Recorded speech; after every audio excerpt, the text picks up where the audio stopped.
Hey guys, it's Victor here for KLGadgetTV and I have in my hands the Vivo V17 Pro. Now this phone offers the kind of premium feel that I haven't felt in a Vivo phone since the Vivo Nex. Now what's surprising is that this is a mid-range smartphone that has many upgrades over its predecessor that elevates it to almost a flagship level smartphone. But with all its upgrades currently in this new iteration, is it worth your money? Let's find out.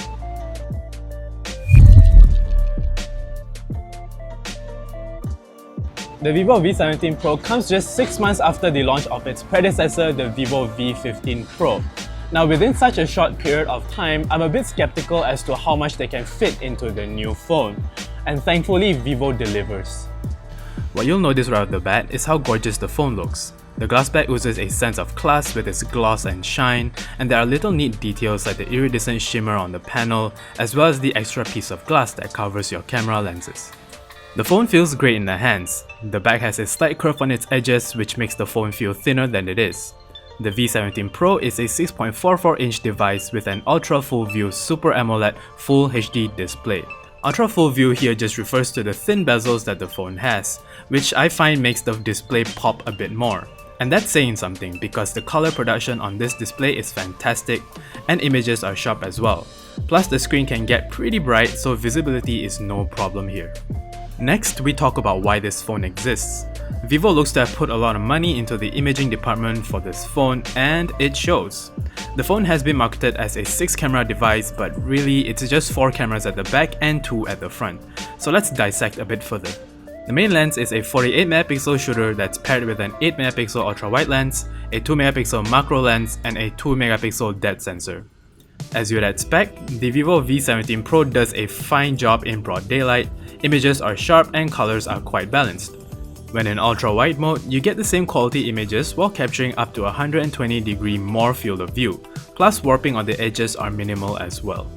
In low-light situations, the phone can struggle at times, but the AI Super Night mode feature helps a lot with brightening images while reducing noise. Also, the exposure time is relatively short, and it's useful if you're in a crowded place. Moving on to the bokeh lens, it's pretty much your standard affair. With bokeh mode off, subject and background separation is decent. And with bokeh mode on, you can adjust the level of blur you want. When it comes to human subjects, I noticed the bokeh eating up parts of hair, but thankfully it doesn't look too artificial. If you keep the bokeh level down, of course. Lastly, the macro lens is quite capable too. It's got an effective range of about 4cm, so you have to get pretty close to your subject. But with some due diligence, you should get some decent macro shots as well. Here's where things get interesting. The Vivo V17 Pro comes with 2 selfie cameras that are housed in a pop-up module right in the middle. The main lens is a 32MP shooter, and I'm glad to report that the same high quality standards of the back cameras are brought over to the front as well. The details look crisp and the white balance is respectable. Quite impressive is also the color reproduction, which remains balanced too. Plus, there's an 8MP super wide angle lens here as well, so you can snap wifis and stuff. It extends your view to 105°, enough to fit a small group of people. The portrait and bokeh mode on the front fares as well as the cameras at the back. But one thing to note is that you probably shouldn't amp up the AI beautification to the max, because I look like I have eyeliners on. But assuming you want to look as fabulous as you can, the camera app actually has a pose master feature that lets you up your posing game. You pick from a list of preset poses and an outline appears in your viewfinder. With a sample image on the top left corner, you're supposed to fit in that outline and hopefully you look as kawaii as possible. I've taken the liberty of testing it out, you're welcome.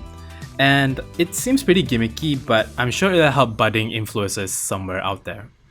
Moving on to performance, the V17 Pro delivers. Its Snapdragon 675 chipset actually does well to run PUBG Mobile on HD graphics with high frame rates. Call of Duty Mobile also ran fine on high graphics settings. After a while of gaming, the phone can get pretty warm, but it doesn't feel uncomfortable.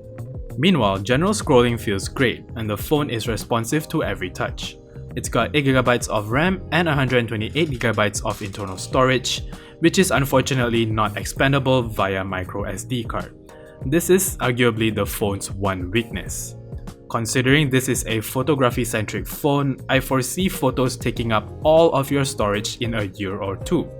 If you choose to install games, then you're gonna run out of space even faster. So I think it's kinda weird that Vivo hasn't introduced a bigger capacity model just to compensate. The phone is powered by a 4100 mAh battery that charges via USB-C and supports up to 18 watts of dual-engine fast charge. With heavy web browsing, navigation and gaming, the phone can still last you an entire day, which I was very impressed by. But while we're at the bottom, let's talk about the single bottom firing speaker here. Audio quality is not the best, but it is loud. Unfortunately, it doesn't have any depth in quality.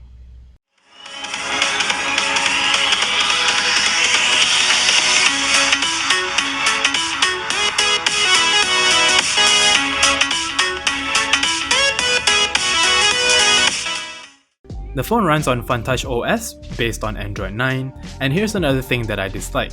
I never understood the swipe up gesture to bring up the control center, and there's no option for an app tray either. It can be fixed with a custom launcher, sure, and this is all subjective, so I guess this is just my personal pet peeve. The Vivo V17 Pro is equipped with an in-screen fingerprint reader, which although it's not the fastest, is still accurate. And that pretty much sums up what the Vivo V17 Pro is about. Priced at 1,699 ringgit, it's one of the best all-rounder smartphones of 2019. Despite a few drawbacks, it has more than enough qualities to make it worth your penny.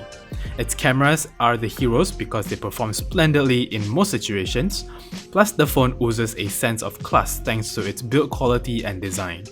And experience is boosted thanks to its reliable performance and battery life. That's it for the review of the Vivo V17 Pro. If you liked the video, give us a thumbs up, remember to subscribe, and I'll see you next time. Bye bye.